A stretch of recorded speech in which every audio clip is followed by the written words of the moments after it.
They look alike.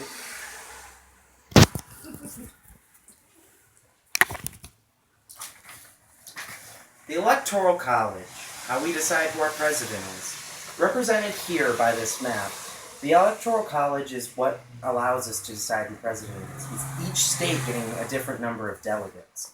Now, the Electoral College is often controversial to many people because a lot of us say we don't need it. In the past three presidencies that we've had, Bush, Obama, and Trump, with only one exception with Bush versus Kerry, Democrats have won the popular vote in every single one of them. Yet 2 out of 3 presidents have been Republicans. How does that make sense? If a majority of Americans want one candidate, why is a different candidate being put into office? It just doesn't make any sense. And it just and it causes distress amongst the American people. Voter turnout for the last election was 55.4%, meaning only 55.4% of potential voters voted in the last election. That's nearly a complete 5% less than last election, with Obama being nearly 60%. So why are less people voting? Well, some just don't trust the system. Others just see all the candidates as being corrupt, and there's no point in voting for any of them if we're only going to get the same thing, ineffective, consistent incumbents who never do whatever we want them to. However, contrary to popular belief, elected officials can work together. In Georgia, they recently had a bill pass of dealing with the rape kit shortage there. It's not a very easy task, but oftentimes you can get parties. And one of the ways in which to stop the sort of bipartisan, nobody moves, nobody does anything sort of thing is to get rid of the Electoral College. If you hold each candidate to the entire views of the American people, they have to listen to you. The Electoral College has only caused more and more problems as we move forward in the society. Majority of Americans don't support the Electoral College. But before we can discuss how to abolish it, we have to discuss, where did the Electoral College come from? Well, the Electoral College was created within the Constitution. The Founding Fathers wanted us to have it. Why did they want us to have it? Because they believed that Americans couldn't decide who was the best candidate for president. However, as time's moved on, education's gotten better, media's gotten better, so more people know who the candidates are, and just generally information is much more out there. So, in my personal opinion, the American people have the complete capability to choose whoever they want to be president. But does that mean that without the Electoral College it will be perfect? No. You still have the potential to have voter fraud, election fraud, errors, miscounted ballots. It's all possible.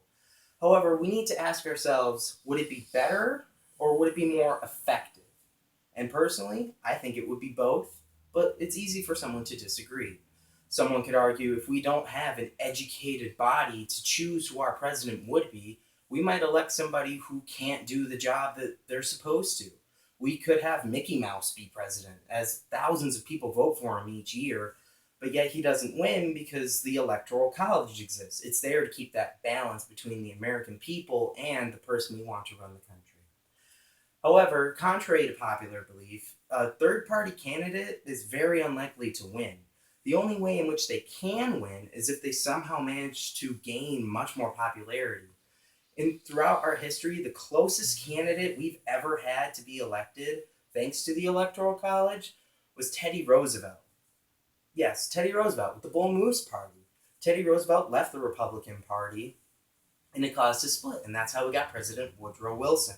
Because the Republicans were split, and some were going with Teddy Roosevelt for the Bull Moose, and some were going for William Taft with the Republicans, Roosevelt was able to pull the Democrats ahead, and they were able to win the election. However, does this mean Woodrow Wilson was a better candidate to be president purely because his party was together so they could pull in electoral votes from key states? It doesn't mean that at all. Teddy Roosevelt, when he was president, did do a lot of things. He helped regulate business, he helped break up trust, he helped improve the economy, he helped make sure that America wasn't getting entangled in foreign affairs. Whereas Woodrow Wilson, granted he was a lesser known candidate, was able to pull us apart. But back to the main message. Should we keep the Electoral College? No. The The Electoral College, as I have stated, is ineffective. It leads to candidates who don't win the popular vote, and it sometimes can have mistakes in and of itself. When John Kerry was running against George W. Bush, one of the electors wrote in his vice president but spelled his name wrong. The vote didn't go to John Kerry, it went to his vice president. And it just goes to show that despite the fact these elected official or electors are supposed to be more educated than us, it's not true. And we don't get to choose who our electors are. It's chosen for us. Was you saying you wanted to go to an electric